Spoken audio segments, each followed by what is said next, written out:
So I would say expect more of the same, but amplified. What that means is that the energies are going to continue to accelerate as they have been for the last 2 years, since really the beginning of March 2020.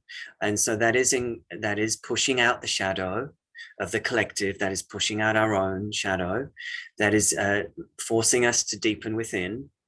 So, and that is also at the same time bringing the collective shadow out, as we see all over the current narratives that are playing out. And so that I don't feel is going to pause. I feel like that's just going to get more amplified. So that means that we have to really, I feel, keep honoring our physical. Self-care is going to be crucial for the next year, because the energies, I feel, will be much more dynamic, because there's been a lot of restrictions in whatever forms, whether internal or external. I feel some of that will shift, especially after April. Yeah. So then this next few months, I feel we're still in the preparation. We're still in a little bit in cocoon. And then I feel like after April, it will shift to more movement, more expansion, more dynamic energy. And so with that, I feel, and I termed this year in some of the posts I've been doing on Facebook, the year of activated service. So I feel like this is the year we actually start doing more in the world with what we have energetically accumulated and processed in the last 2 years.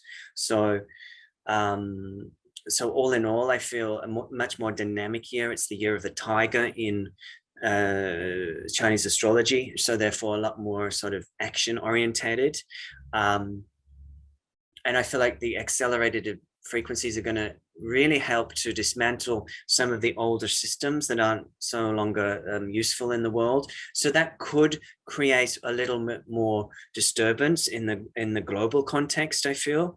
But really, that's not for us to be worried about, because I feel like we just have to sit back and do the work that we're here to do as light workers. So sit back, stay in alignment, and we're here, and we've strengthened our conduits so that we can be of service to the bigger context, whole space. Because the groups that I've been doing lately, it's really been around strengthening our chakra pillar, a conduit of energy, because I feel, that people bang on about the 5D grids of the earth, the 5D ascension and the new earth and the golden age and all that stuff.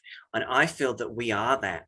We're creating that by aligning our chakra pillar with the highest energies that we can hold.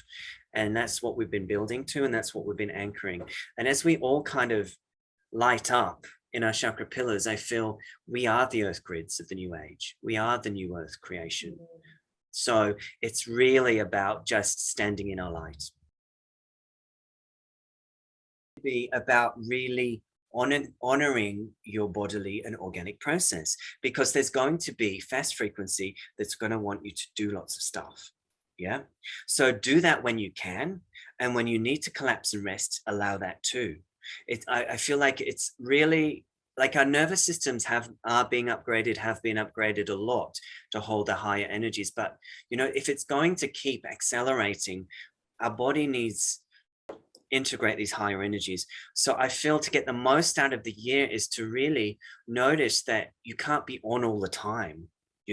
Even though the acceleration and the dynamic nature of 2022 means that we're invited to be on all the time, we also need to sort of honor the flows of rest and action. So that's going to be important. Hydrating. I feel like water is very important, whether you're bathing, salt baths, all that stuff. It's going to be really crucial to keep cleansing and clearing your energy body, because there's going to be a lot of shift energetically and change. This could cause a lot of chaos and stuff coming out of the collective. So I feel we really do need to keep purifying. So using water in any form. Also, all of this solar activity as well that's coming in, it's sort of bringing up a lot of heat in people. So, you know, this is where we can see more sort of activism, more rebellion in the coming year, more speaking up against the system coming in but also to manage that fire so that we don't burn up, and so that we can use it constructively, because it's about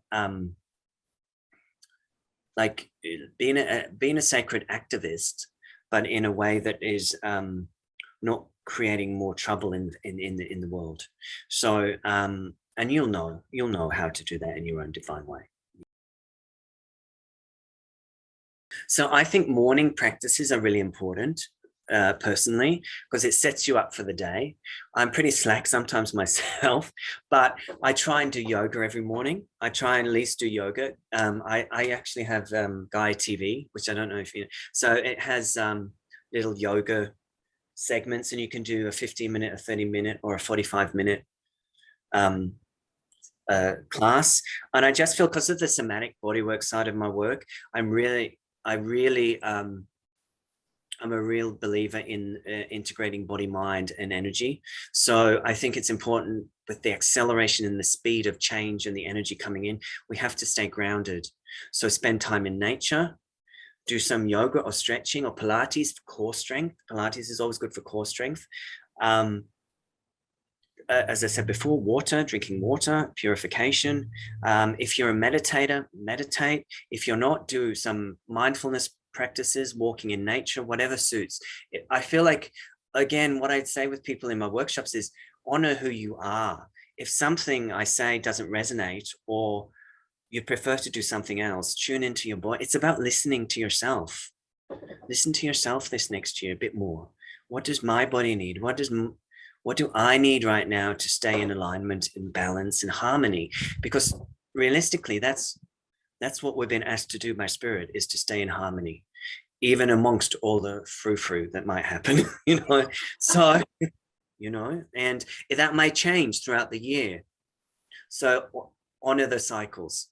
It's time for us to get back to nature. It's time for us to honor the native cycles, rather than push past, moving from the patriarchal masculine, toxic masculine, into the more divine feminine, the earthly. You know, this is the earth balance coming back. This is the, you know, us opening the feminine channels within ourselves and opening the feminine lines of the earth. So it's about intuition, alignment, and just, you know, your own knowing, I feel. Yeah.